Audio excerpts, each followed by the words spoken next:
Vasudevaya. Namo Bhagavate Vasudevaya. Om Namo Bhagavate Vasudevaya. Namo Bhagavate Vasudevaya. Om Namo Bhagavate Vasudevaya.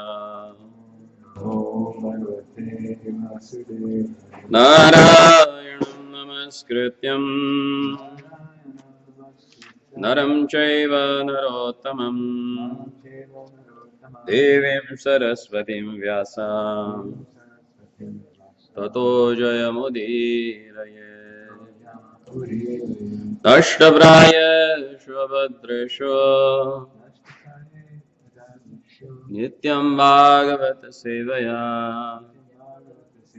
Bhagavati Uttama Shloke Bhaktir Bhavati Naishchike. Reading from Srimad Bhagavatam, Canto 3, Chapter 6, text number 40. Yato apraprapyanyavartanta vachasa manasa saha aham chanyam ime devam tasmai bhagavate namaha. Yato aprapya nyavartanta vachascha manasa saha aham chanyayime devas tasmai bhagavate namaha. Translation and purport by His Loving Divine Grace A.C. Bhaktivedanta Swami Srila Prabhupada. Translation. Words, mind and ego, with their respective controlling demigods, have failed to achieve success in knowing Supreme Personality of Godhead. Therefore, we simply have to offer our respectful obeisances unto Him as a matter of sanity. Purport. The froggish calculator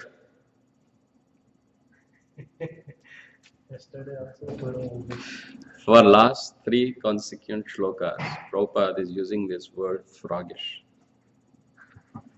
The froggish calculator may raise the objection that if the absolute is unknowable, even by the controlling deities of speech, mind and ego, namely the Vedas, Brahmä and Rudra,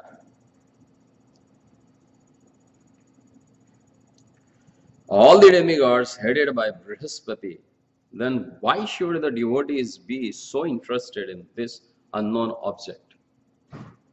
Make some sense, this objection?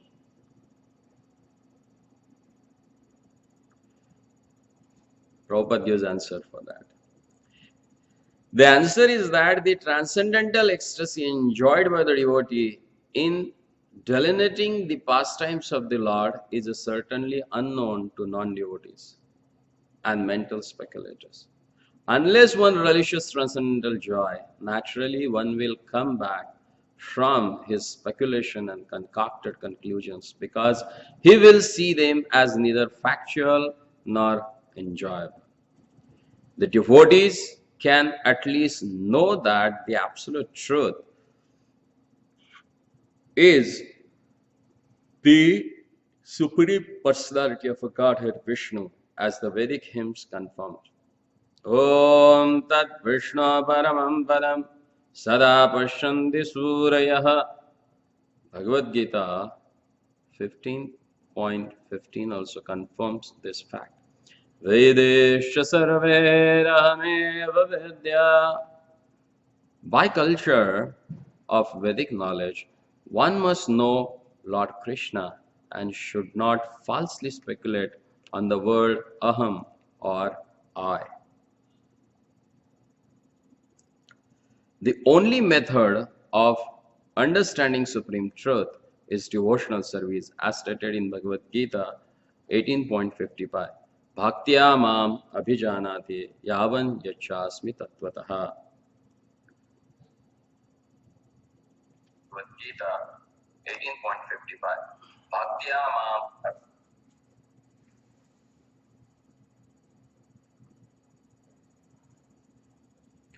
Only by devotional service one can know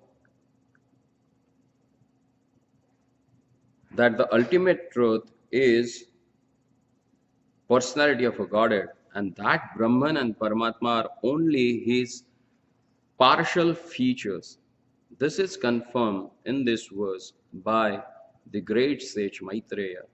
With devotion, he offers his sincere surrender, Namaha, to the Supreme Personality of a Godhead, Bhagavate.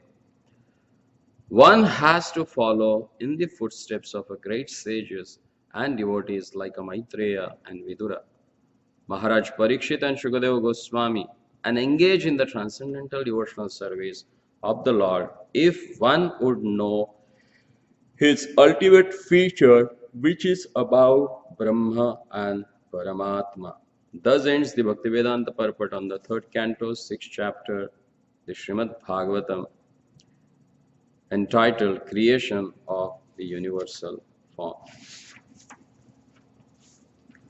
Om Ajnanatimidandhasya Jnananjana-shalakaya Chakshurunmilitam Yena Tasmai Shri Gurave Namaha Vandeham Shri Guruho Shri Yutapadakamalam Shri Guruna Vaishnavancha Shri Rupam Sagrajatam Sahagana Raghunatanvitam Tam Sajivam Sadvaitam Savadhutam Varijana Sahitam Krishna Chaitanya Devam Shri Radha Krishna Padan Sahagana Lalita Shri Vishakhanvitansham Yato Aprapyanyavartanta Vachasya Manasa Saha Aham Chanya Ime Devas Tasmai Bhagavate Namaha.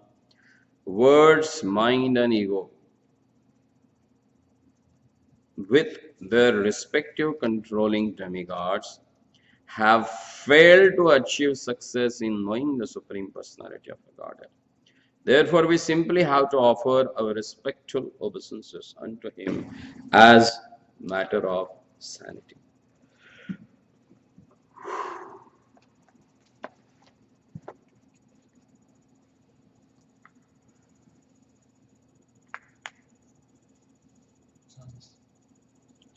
Aprapya nyavartanta. Aprapya means which is very difficult to achieve or to understand. So as in previous verses, Maitreya Rishi has already explained that how it's difficult or impossible or inconceivable to know about the Lord's potencies. In the previous verse itself he says, Ato bhagavato maya mahinam api mohina yat swayam. He himself, na Veda, does not know his own potencies, then what to speak of you and me? Is that easy to know? No.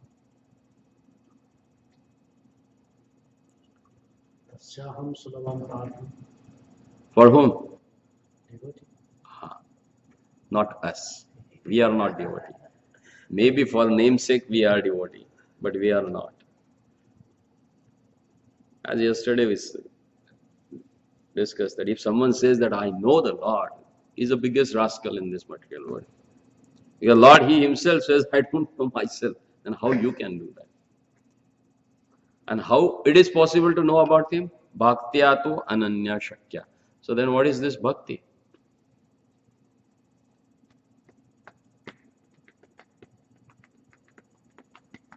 What is meant by bhakti?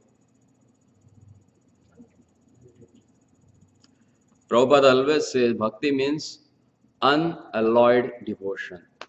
Ananya bhakti. Ananya means na anya. Nothing else other than devotion. What is that nothing else? What is that else?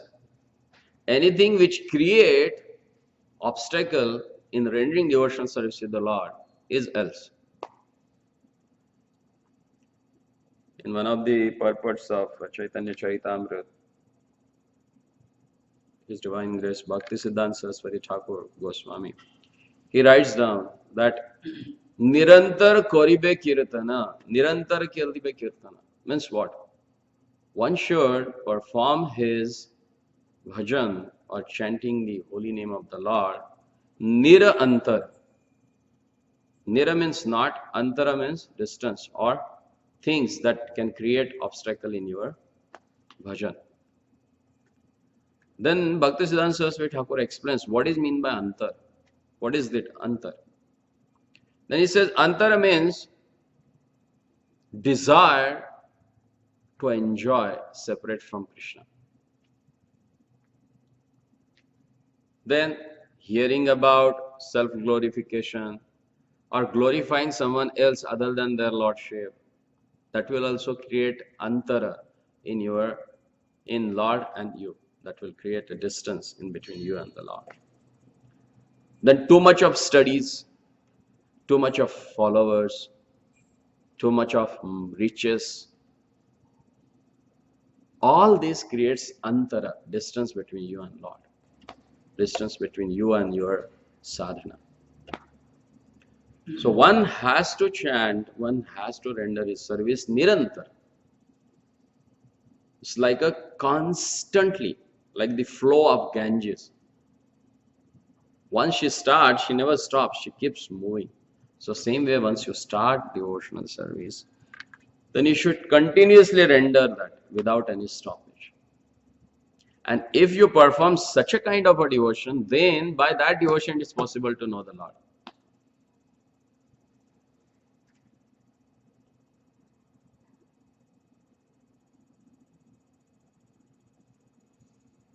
Because as Upanishads they say that Lord is avaka manaso agocharaha. That's what he explained in this verse also. That yato aprapya nivanta vachascha manaha saha. It's very difficult to understand their lordship through your speech, through your mind, or through your ego or your activities.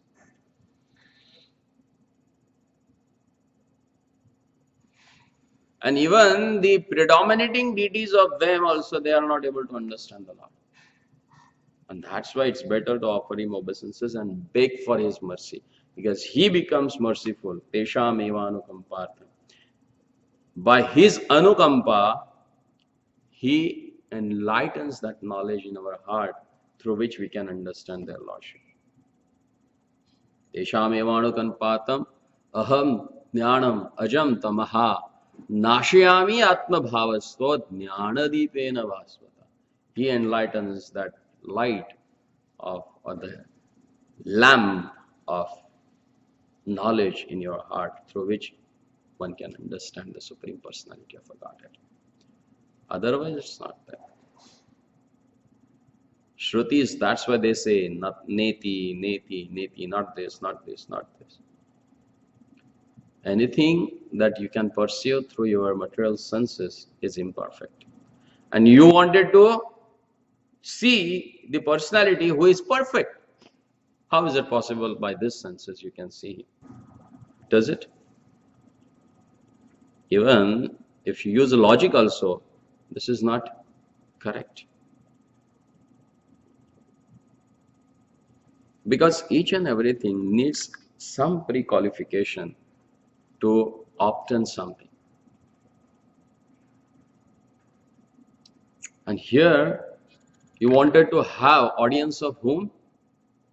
One of the most illustrious and most magnanimous and most opulent and topmost of all the controllers.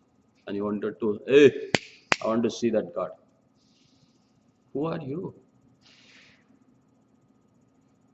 If your wife is busy with some work and you are doing something, if you need something and you call your wife, hey, I need thing, can you give me? Does she comes and immediately gives, or what's reply you get from her? Wait, let me finish what I'm doing. and you are demanding their lordship, who is managing the whole material world and the spiritual world, taking care of each and everyone's need, and you are asking, I want your audience, hey, if you are there, come. What do you think yourself? In sense of eternity, what is your existence?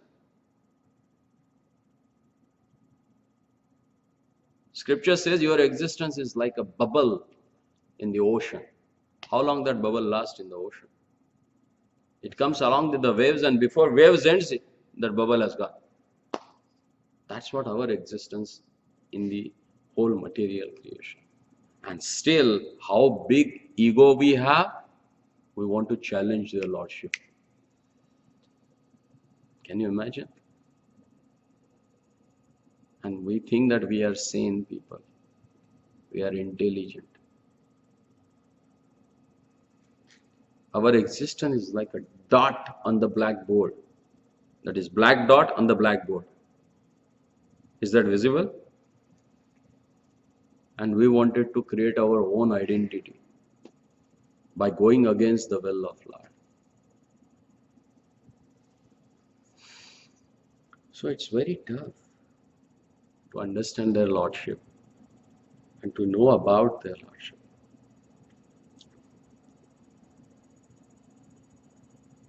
In the Srimad Bhagavatam it is said, Yam Brahma Varinendra Rudra Marutai Stunvanti Divyai Stave Vedai Sangha Kramopanishadai Gayanti Yam Samada Yasyantam na vido sura suraganai Devaya tasmai namah. Yasyantam na vido sura asura ganai. All the demigods, they praise about his qualities, about his transcendental existence. And nobody knows his adi, his beginning, and anta. Na vido. Yat swayam na vido. Even he himself does not know. Then froggish calculators, they come up with the objection. If it is like that, then why you are so much interested in knowing that, which is not knowable? But here, Prabhupada gives them answer that transcendental ecstasy enjoyed by the Lord's devotees about the hearing and seeing the wonderful pastimes of the Lord is inconceivable for the non-devotees. And for them it looks like a factual, it looks like a friction. It never looked them like a actual facts. How they can understand?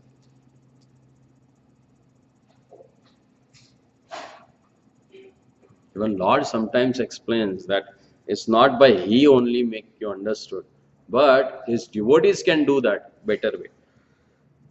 And thus He guide His own mother Devavati, you should go and take association of my devotees. Why? Because mother anyate na janati. They don't know anything else other than me. They have the proper understanding.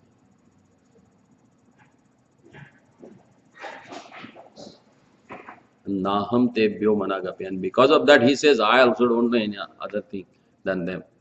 So that is the intimacy, that is the love they have for each other. And as yesterday we were discussing that what can bound or what can binds their lordship is none other than the love of devotee and his intimate relationship with the Lord. That really binds the Lord in this creation. Otherwise, nobody can bind him. The most stringent laws of material nature, the ropes of three gunas, they can't bind the Lord. But the small rope, which was used to tie the hind legs of cow was able to bind the Lord. Why? Because that endeavor was done by the mother Yashoda, who was most dearest devotee of the Lord. So if somebody really wants to know the Lord and about the Lord, then they should go to those who really know about the Lord, who are totally absorbed in his thoughts. And then Prabhupada says that one should go and follow the footsteps of the great sages and devotees like Maitreya, Vidura, Maharaj Parikshit, and Shukadeva Goswami.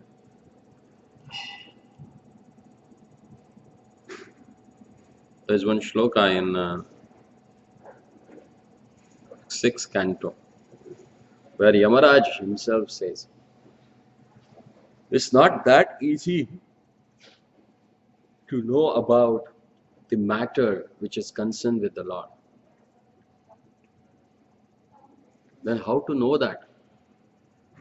He says that to know that one should follow the footsteps of great Mahajanas. And who are they? Swayambhu Narado Shambhu Kumara Kapilo Manu Prahlado Janako Bhishmo Balirvaya Sakhi. These are the 12 personalities. You have to follow their footsteps to understand the Supreme Personality of Godhead. Otherwise, it's not possible. So, any question? Any comment?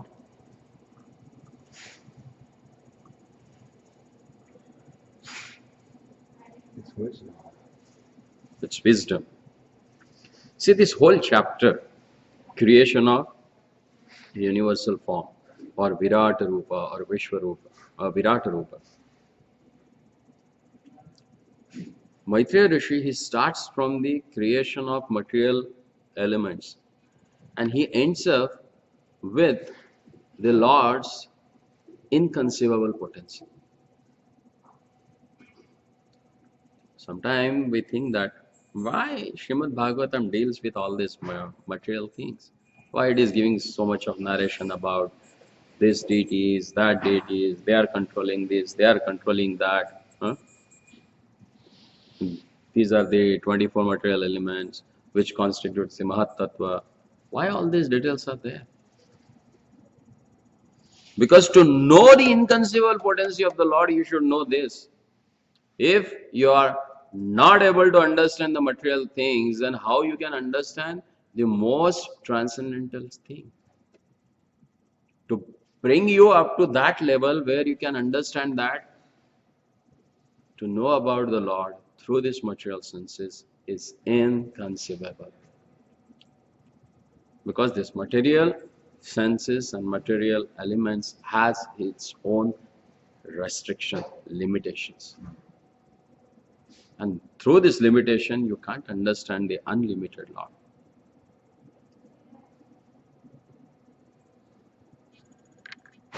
Does it make sense? And that's why, before explaining the wonderful pastimes of the Lord, because if you want to understand the pastime of the Lord, you should know who is that person and what are his capacities and what he can do. If you don't understand that, then how you will understand his activities? You may take them granted. You may try to judge them through your own activities, and which will create offense, due to which you will not understand the Supreme Personality of Godhead again. And just to make clear this thing, Lord has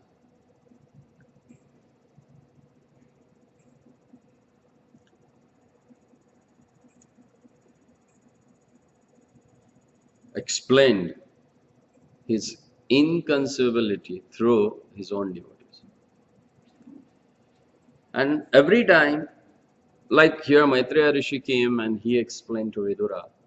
So every yuga, Lord sends his pure devotee to make it understand. to make it realize us that these are the things that you should understand. And today is happened to be a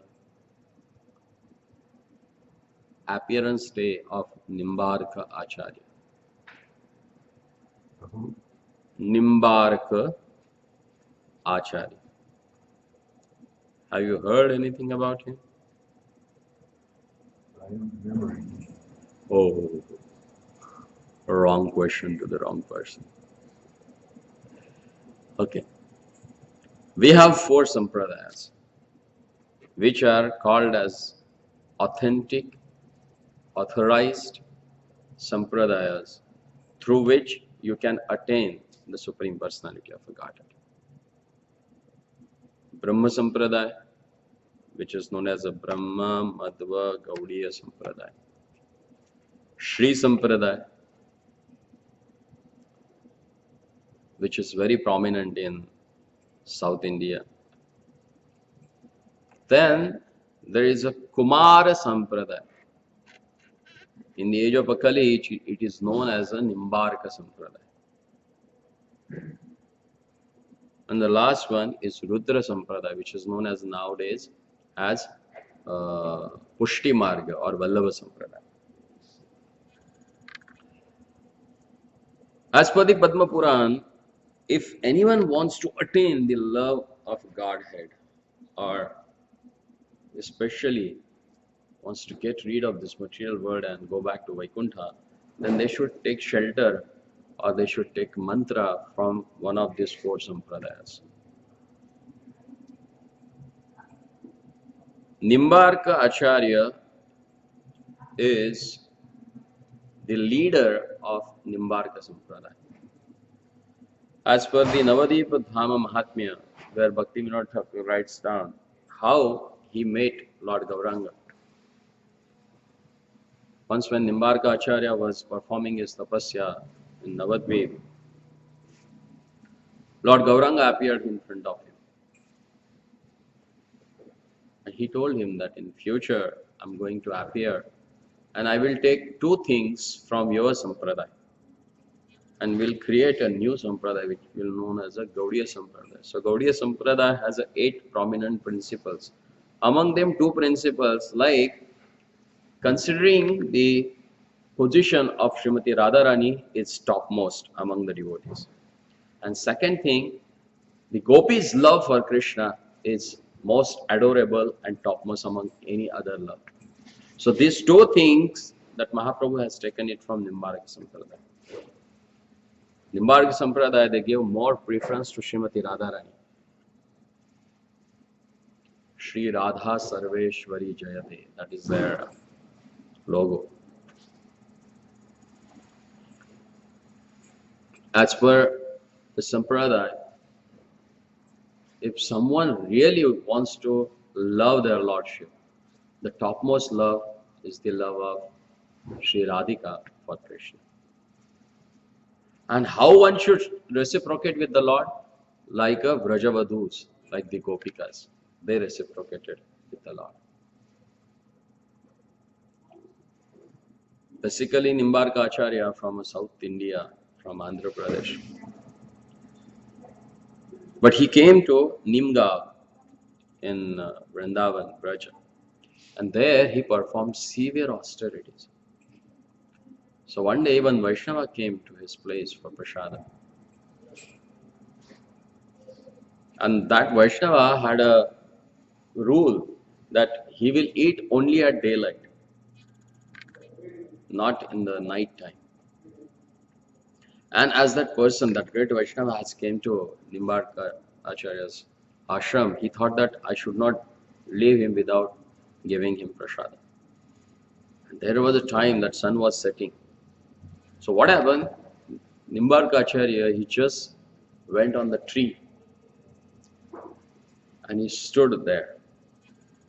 And he had an effulgence same like a sun. And that's why he is known as a Nimba Aditya. Aditya means sun and Nimba means that Nimba tree. So he's a Nimba Aditya. His name was changed and he became a Nimba Aditya. And he wrote his own commentary on Brahma Sutras, which is known as the Sarvajna Sutra also. And there are so many books which explains about the Gopi Tattva or their love for Krishna. And he propagated that. His Divine Grace, A.C. Bhaktivedanta Swami Prabhupada used to tell that on the appearance and disappearance days of great acharyas, if you pray them, they definitely gives you or awards you the most desirable things, that is Krishna. Because Nimbarka Acharya, he was there in the 12th century.